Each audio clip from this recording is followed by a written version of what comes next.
Gabbard. And let's remind people why the Democrats hated Tulsi Gabbard. She stepped down as the vice chair of the DNC to endorse Bernie Sanders in 2016.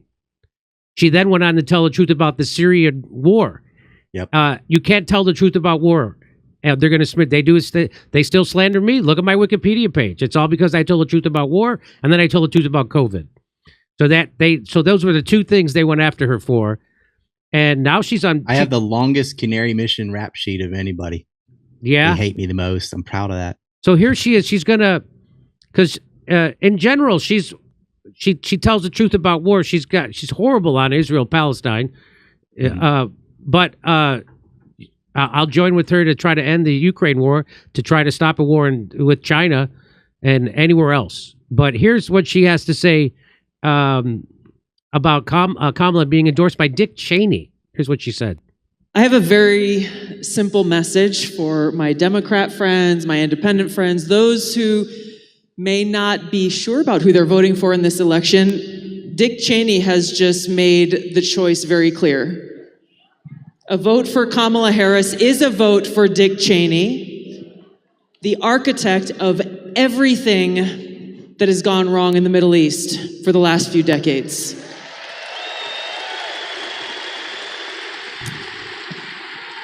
And so it's interesting because if you listen to the New York Times or some of the other mainstream media, they're saying, oh, don't expect much from Kamala Harris in the way of policies and details and plans, and we're not going to know much about what kind of president she's going to be because she doesn't have much time.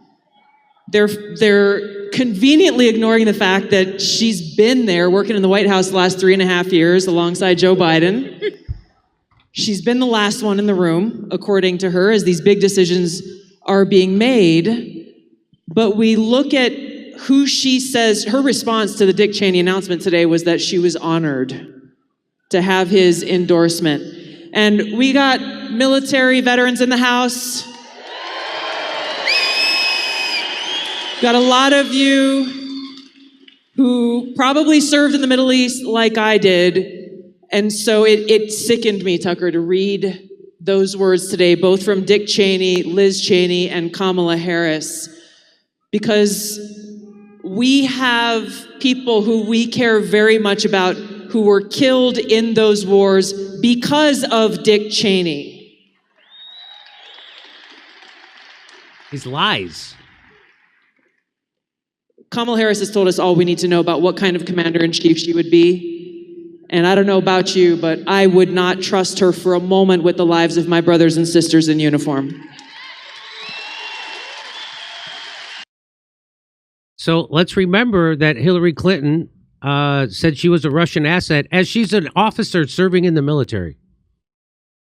So all this reverence that the Democrats pretend to have for the military or their Gold Star families, right, that's all bullshit.